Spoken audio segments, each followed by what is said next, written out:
Welcome to Secrets of Earth. I'm Patrick Viersba, your guide into the world's most remote corners. Today, we descend into the presence of the largest animal that has ever lived. To understand the blue whale, you have to first let go of your sense of scale. Not just adjust it, abandon it entirely. Imagine a creature whose tongue alone weighs as much as an adult elephant. Imagine a heart roughly the size of a small golf cart, about 5 feet tall, weighing close to 400 pounds, beating so slowly, so powerfully, that each individual thump can theoretically be detected by specialized equipment from 2 miles away. Imagine the main artery leaving that heart measuring 9 inches across, wide enough for a small child to crawl through. We speak reverently of the great dinosaurs, the Tyrannosaurus rex, the vast, long-necked sauropods that shook the Cretaceous ground. But the blue whale makes them look like sketches in a notebook. Even the largest sauropods, at perhaps 70 or 80 tons, are dwarfed by the sheer mass of this animal. The blue whale is the largest creature to have existed in the entire history of complex life on Earth. Not just today, but in all the hundreds of millions of years that animals have inhabited this planet. But the story of the blue whale is not simply a story of size. It is a story of physics. How does a warm-blooded mammal survive in the freezing deep? How does a creature weighing up to 200 tons move with the fluid grace of something made of water? And how do you sustain a body of this magnitude on prey the size of a paperclip? Today, we follow the engineering of a giant and discover that every system inside it is operating at or very near the limits of what biology can achieve. Let's begin in the engine room. At the surface, a blue whale's heart beats roughly 8 to 10 times per minute, already a fraction of a human's resting rate. But when the whale dives, something extraordinary happens. The heart slows further still, dropping to as few as 2 beats per minute in the deepest descents. 2 beats per minute. This is the mammalian dive reflex taken to its absolute extreme. The body deliberately throttling its own engine to conserve every molecule of oxygen for the organs that cannot be allowed to fail. And yet, the blood must still move. The whale's body stretches over 100 feet from rostrum to tail, and every cell of it needs oxygen. How does a heart beating twice a minute move blood across that distance without starving the extremities? The answer is in the architecture of the aorta, the main artery leaving the heart. In humans and most mammals, the aorta is a relatively simple open and close valve. In the blue whale, it is something altogether different, a structure of remarkable elasticity, almost spring-loaded. When the heart beats, the aortic arch expands to receive the enormous volume of blood, around 58 gallons per contraction, and then, as the heart rests in the long pause between beats, the aorta slowly recoils, squeezing that blood forward like a second pump. The circulation continues even when the heart is not actively beating. It is a biological solution so elegant that engineers studying it believe it may be operating at the theoretical maximum efficiency for a system of this size. But the engineering doesn't stop at the pump. it extends to the management of heat. Water conducts warmth away from the body 25 times faster than air. For a warm-blooded mammal in the open ocean, every moment in the water is a negotiation with the cold, the sea perpetually trying to pull the heat from your core. The blue whale's answer begins with blubber, a layer of specialized fat up to 12 inches thick wrapped around the entire body. But blubber is more than insulation. During the feeding season in the rich cold waters of high latitudes, the whale is not simply eating for today. It is building a battery, storing energy that will sustain it through months of migration across vast stretches of ocean where food is scarce.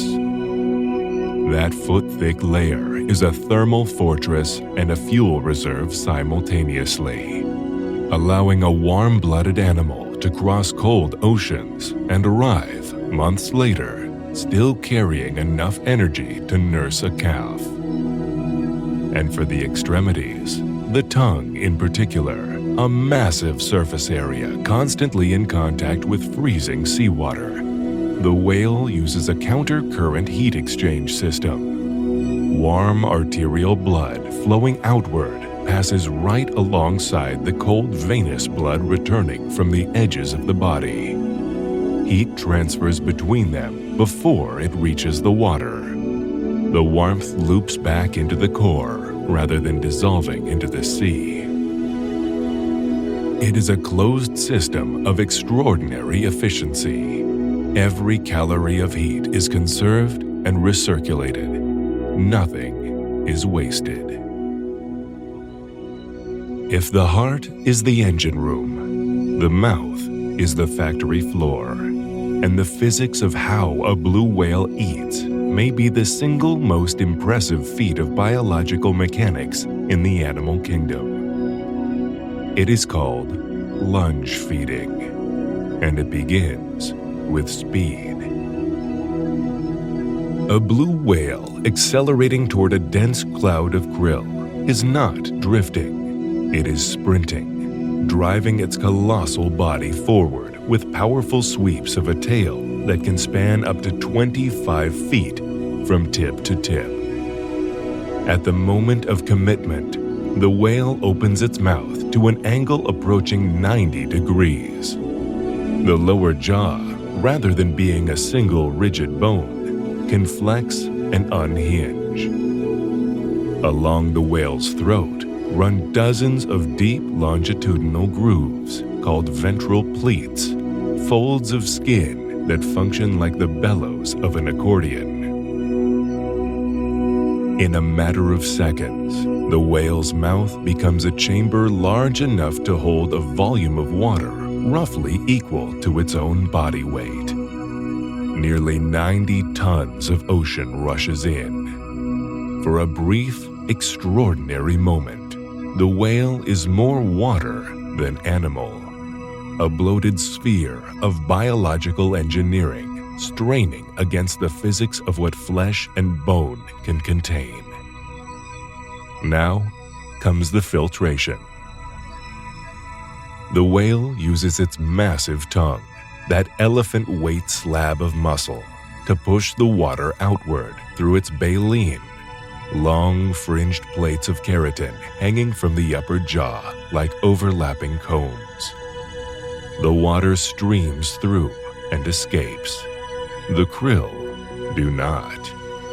They are trapped by the bristled fringe, concentrated and swallowed in a single movement.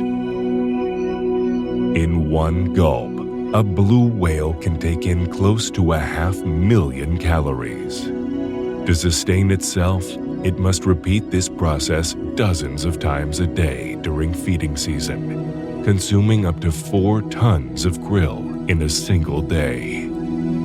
It is an industrial-scale operation, converting microscopic life in vast quantities into the largest animal mass the world has ever produced. To truly understand the physics of a giant, we have to follow it to where the sunlight fails. When a blue whale descends, diving to depths of several hundred feet in search of krill that sink to the dark during daylight hours, the water pressure mounts rapidly. For a human diver, the equivalent depths would compress the air in the lungs toward a dangerous threshold. For the blue whale, a different kind of solution is required. Its rib cage is connected by flexible cartilage, allowing the chest cavity to fold inward as the pressure builds. As the lungs compress, the remaining air is pushed upward into the trachea and airways, where it cannot be absorbed into the bloodstream. A calculated defense against decompression sickness, the bends that have killed human divers. The collapse of the lung is not a failure, it is the design. And while the lungs are compressed, the whale draws on its secondary oxygen reservoir, its muscles. Whale muscle is saturated with a protein called myoglobin, which binds oxygen with a chemical affinity far greater than human hemoglobin. It is what gives whale meat its characteristic dark, almost black color, the flesh literally stained with stored fuel. The whale carries its air supply not in its chest, but woven into every fiber of its body. There is a dimension to the blue whale's existence that extends far beyond its own body. Something that operates at the scale of the atmosphere itself. Scientists call it the whale pump. And to understand it, you need to think about what happens when a 200-ton animal dives into the nutrient-rich dark of the ocean to feed, and then returns to the sunlit surface to breathe. It doesn't just move its own mass, it moves the ocean. When blue whales and other great whales feed at depths, they consume enormous quantities of krill and small fish that are themselves rich in iron, nitrogen, and phosphorus, nutrients that the deep ocean hoards, but the surface often lacks. When the whale ascends and defecates near the surface, those nutrients are released as a liquid plume into the sunlight zone, exactly where they are needed the most. These nutrients fertilize phytoplankton, the microscopic algae that form the absolute base of the ocean's food web, and that, through photosynthesis, produce roughly half of all the oxygen in Earth's atmosphere. Not the forests, not the grasslands, the ocean. And more specifically, these microscopic plants that drift in its sunlit upper layer. By moving between the deep and the surface, the blue whales act as a biological elevator for the nutrients that keep this system running. Their migrations along what scientists call blue corridors, the great seasonal routes between feeding grounds and breeding grounds, fertilize vast stretches of ocean as they go, triggering phytoplankton blooms that ripple through the food web in every direction. Before industrial whaling, there were an estimated 250,000 to 350,000 blue whales in the world's oceans. Researchers now believe that the removal of these animals and the near collapse of the whale pump they powered contributed to measurable declines in ocean productivity in some regions. The oceans lost not just the whales, but the service they performed. It is a closed-loop system of planetary proportions. The giant isn't simply living in the ocean. It is, through the physics of its daily movement, helping to keep the ocean and the atmosphere above it alive. Because light travels poorly in water, the blue whale's world is built not on sight, but on sound. And their voices are among the most powerful ever produced by any animal in the history of life on Earth. A blue whale's call reaches 188 decibels. To put that number somewhere a human can feel it, a commercial jet engine at takeoff registers around 140 decibels. The difference between 140 and 188 isn't a small gap. On a logarithmic scale, it is orders of magnitude.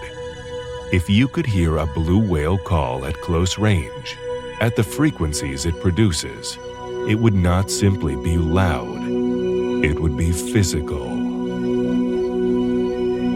But we cannot hear it. Blue whale calls are produced almost entirely in the infrasonic range, frequencies below the threshold of human hearing. They register not in the ear, but in the chest, in the bones, in the fluid of the inner ear. They are felt before they are heard, if they are heard at all.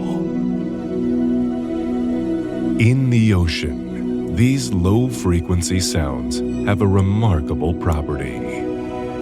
The deep sea contains a natural acoustic phenomenon called the SOFAR channel, the sound fixing and ranging channel. A horizontal band of water, typically between 600 and 1,200 meters deep, where physics of temperature and pressure create a waveguide that traps and carries sound with almost no energy loss.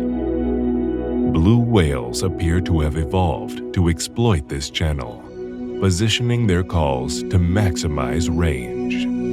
Under the right oceanic conditions, these calls can travel more than 1,000 miles across entire ocean basins before fading. A blue whale in the waters off California could, in the right season, be heard by another near the Aleutian Islands. They are calling to each other across distances we struggle to visualize. For nearly a century, we systematically silenced these voices. Between the advent of modern whaling in the 19th century and the international ban enacted in 1966, the global blue whale population collapsed from an estimated 250 to 350,000 individuals down to somewhere between 1,000 and 5,000, a reduction of more than 98% in some populations. The Antarctic blue whale, once the most numerous population, fell from roughly 200,000 to just 300 individuals at its lowest. Today, the global population is estimated at somewhere between 10,000 and 25,000. It is a recovery, and a genuine one, a testament to what international conservation can accomplish when the world chooses to act. Some populations, like the eastern North Pacific stock that feeds off the California coast, may be approaching the limits of historical recovery. Others, particularly in the Antarctic, remain critically depleted. The giants are returning. Their songs are becoming more frequent, their calves more common. But the ocean they return to is noisier than it has ever been, full of the low-frequency hum of shipping lanes that now compete with their calls, that now drown out the acoustic highways they evolved to use. To hear a blue whale call is to hear something older than our civilization, crossing distances we will never walk. It is the heartbeat of the ocean itself, still beating, still crossing the dark, still looking for an answer. We share this planet with millions of stories, most of them unfolding in the silence of the deep or the shadows of the canopy. Thank you for journeying with me into the world of the blue whale.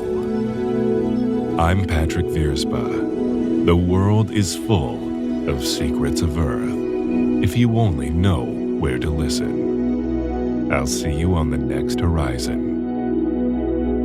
Until then, follow our coordinates by subscribing to or following the show. It ensures you never miss a step into the unknown.